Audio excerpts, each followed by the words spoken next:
and welcome back to the Forager Chick channel. And if you're new here, hello there. I'm Anne Marie, the Forager Chick. Welcome. We're happy to have you here. Today I'm going out to, I've already done like a million things and it's only 10 o'clock in the morning, but I canned a bunch of things. I canned some yard sale relish, an old recipe I got from a friend of mine. I had so much zucchini and I had so much yellow squash. I had a couple of cucumbers. Bought some peppers yesterday because for some reason I can't grow peppers. I don't know what the deal is with that. But everything else came from my garden. Then I had some chanterelles in the freezer, some chanterelle mushrooms to make jam. So I got some local peaches and I made a couple of jars, more than a couple of jars. I think I made 6 or 7 jars of chanterelle peach jam, which is delicious. So now I'm just going on this whole trend and trying to process as many things as I can today. The other day I processed my reishi, which is all done, and I want to make a cherry vinegar shrub. And if you don't know what that is, it's the most delicious syrup, vinegar syrup that you can imagine. I mean, wild cherries are abundant here in Georgia. So, well, they're black cherry, wild cherry. I don't even know what kind of cherries they are, but they're really tiny. I'll show them to you in a minute. And you take equal parts of the cherries, the vinegar, and usually I use a white vinegar, a white wine vinegar. I'm not sure yet which one I'm going to do, and sugar. Equal parts of that. You cook them down for a little bit. Then you strain it, and you can store it in the refrigerator for up to a year. I use it in salad dressings. I use it in cocktails, different kinds of drinks. You could just make a soda with it by mixing it with some soda water. You could put it with just some ice cold water. You could put it in brandy, wine. Prosecco is really good. But the main way that I use it is I take equal parts or a little bit more of the vinegar than the oil, equal parts of vinegar and olive oil, and then make a beautiful salad dressing. And it's wonderful for some of my wild walks and lunches and stuff like that. So as you can see in the background, garden's doing pretty good. Look at those squashers still doing good. Oh my word, my Vitex shrub over there, can you see it? Over there is all in bloom. We have tomatoes back there. They're starting.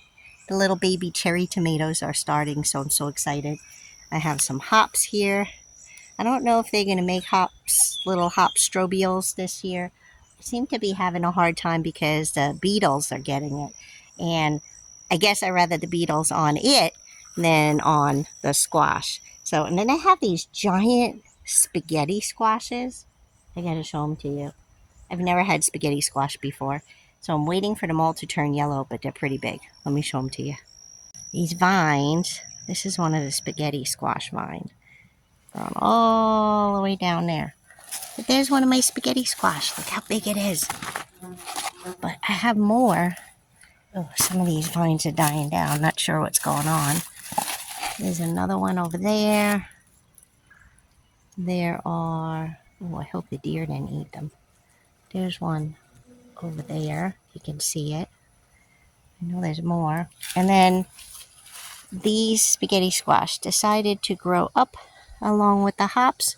So that could be a good thing because, haha, the deer can't reach up there. And there's my sunflowers. There's those tomatoes.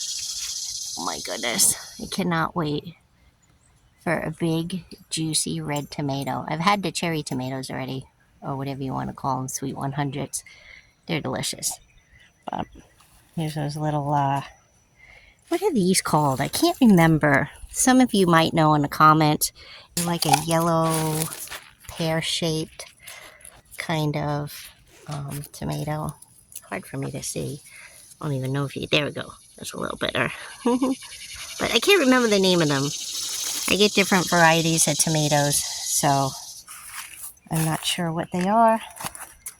And squash are still doing good. I think I got to go out and pick again. You know, squash just like grows overnight. I don't even know how that happens, but it does. There's beautiful flowers. There's another spaghetti squash hiding in the back there. Maybe I'll even go ahead and pick some of these squash flowers and stuff them. Does not sound good. There's a baby squash down there.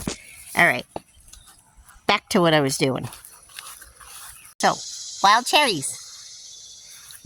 Wild cherries are growing under the grapevines. You can see these right here. Oh, let's see. Can you see them? Right there. So we need the black ones. I'm going to see if I can find some more of the black ones and pick a few. So stay with me. Stay with me.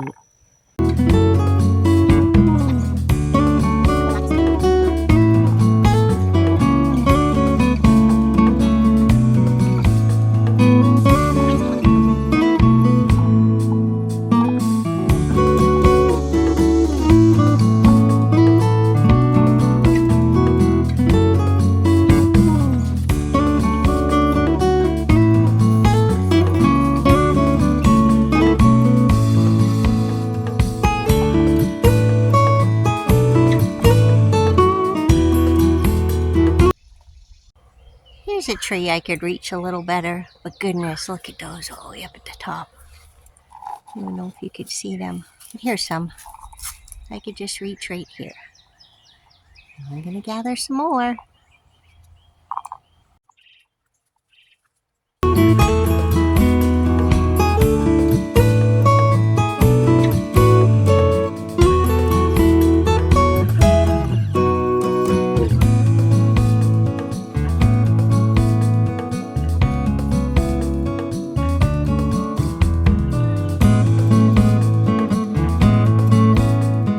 I think I'm done because I already had about a cup and a half. I got probably another half to 3/4, and of course I will pick out any that you see in there that are not dark because they really need to be like purplish black. Some of the red ones I'll leave in there, but if they're not, they have no juice. And these black cherries, as they are, they kind of have a little bit of a bitterness. Not too much, though. I like them like this. Everybody says, you can't eat those because they're too bitter. But they're fine to eat. Just eat a couple, but of course, spit out the seed. The seed is poisonous because cherry seeds, anything in that family, the prunus family, is going to have cyanide in the seed. So we don't eat the seeds. No one's going to eat the seeds. I mean, if you swallowed one by accident, you're not going to die. You could also make a wild cherry syrup from the bark, the inner bark. But I don't need to do that today because we usually wait until fall to get anything that's twiggy or rooty. If I needed it, I can get it. But I'm going to go in. Come meet me in the kitchen, and I will show you how to make a wild cherry shrub. See you in a minute. And here's little Rosie. I don't know where she's going. Thinks I'm going to get her. All right, so I came inside. Well, first, as you can see, I have wet hair and I had to change. I had to throw myself in the pool. It's like hot as you know what. Hot as fire, hot as HE11. So hot out there. So came in, and then I got changed, and I washed my little cherries, and what I'm going to do is I already have 1 cup in the pot of the cherries, and look at that, pretty close to exact. There's a few yucky ones in there, so we're going to get rid of some of those, and it really doesn't matter because I'm going to be straining this out anyway, but so we have a little over 2 cups of cherries. And I'm going to use 2 different kinds of vinegar because I really don't like using plain old white vinegar. For pickles, it's okay. For relish, it's okay. Although I used apple cider vinegar today for my relish. But I have some white wine vinegar. I don't know how much I have. I think we only have about a cup of this. We need, remember, equal parts. So we had 2 cups of cherries. We're going to have 2 cups of vinegar and 2 cups of sugar. So I'm going to use the white wine vinegar, and then I'm going to use rice vinegar. 1.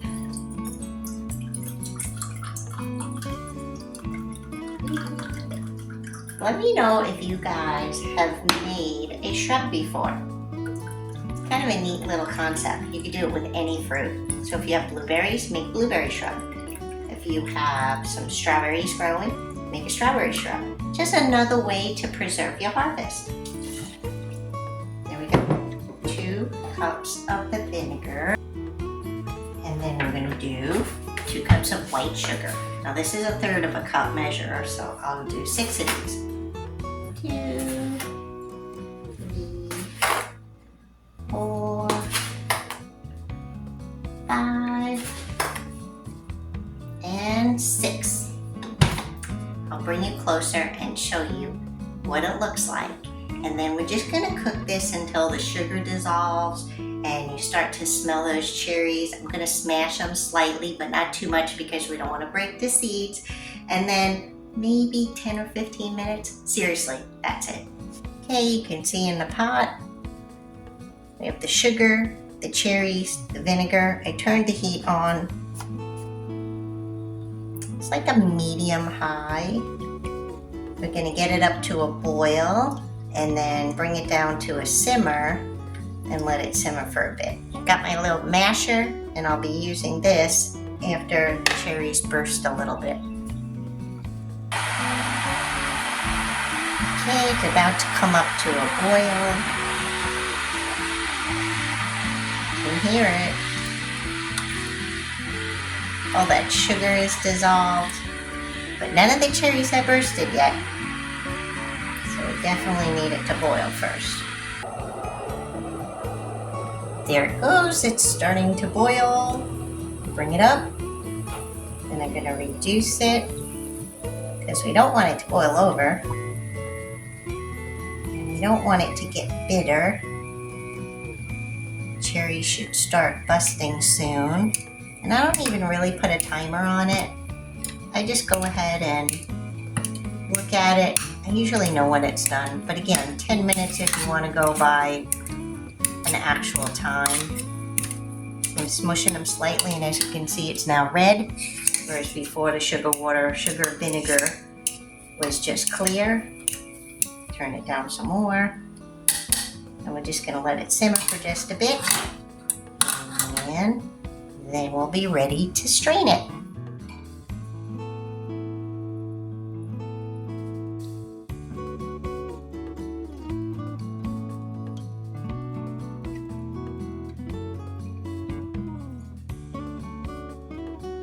Okay, it's ready.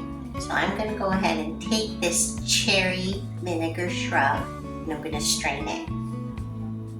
I have a little piece of cheesecloth here. Hope I can do this without spilling it. Well, at least I'm wearing purple.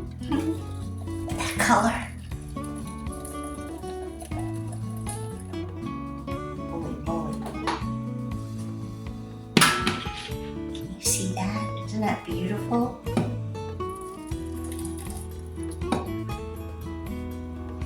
Lovely. I can't wait to taste it. The vinegar is like clearing my nose though.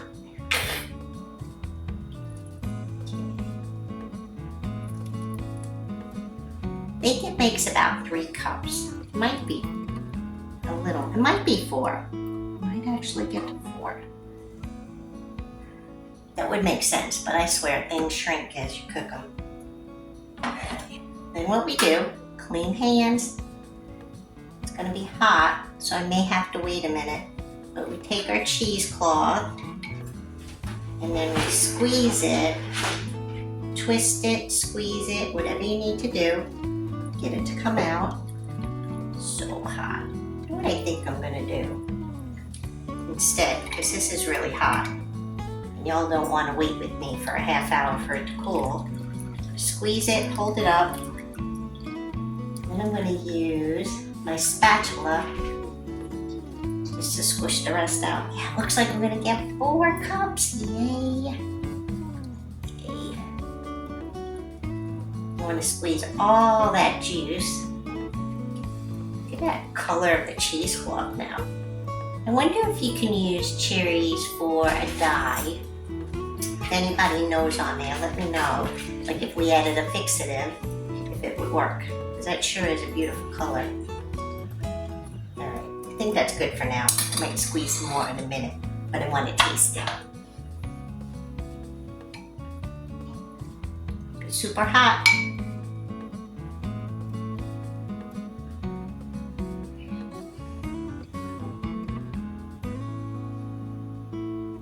Here it goes.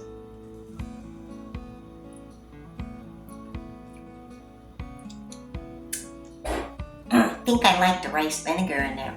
Kind of gives it a little bit of a different taste. Sweet, tangy, cherry, just wonderfulness. All right, I'm gonna pour them into our jars now. Okay, pouring it in. Gotta go slow because this bowl that I have that I'm using to pour with its little spout, sometimes it likes to spill things. Doing good though, so far. So there. You see that gorgeous color? It's so rich. You know, you probably could do this with a balsamic vinaigrette too. Okay, so it didn't make quite 4 cups, but sure is pretty. So let me tell you what we do now. So now, what I'm gonna do is I'm gonna let this cool enough to put in the refrigerator, and I'm also gonna cap it with some plastic lids. You don't wanna use a metal lid because we have vinegar in here, and that would just ruin it because vinegar can corrode the metal lids, and then that taste could get into your vinegar and then you gotta throw it all away. So what I like to do is put in a plastic lid. If you don't have one, you could do like a piece of parchment paper or a piece of plastic wrap and then put the metal lid on top. That is totally fine. But once you let this cool and put it in the refrigerator, date it of course, put a label on it. Don't just put mystery thing in the refrigerator. You know how we all are as homesteaders.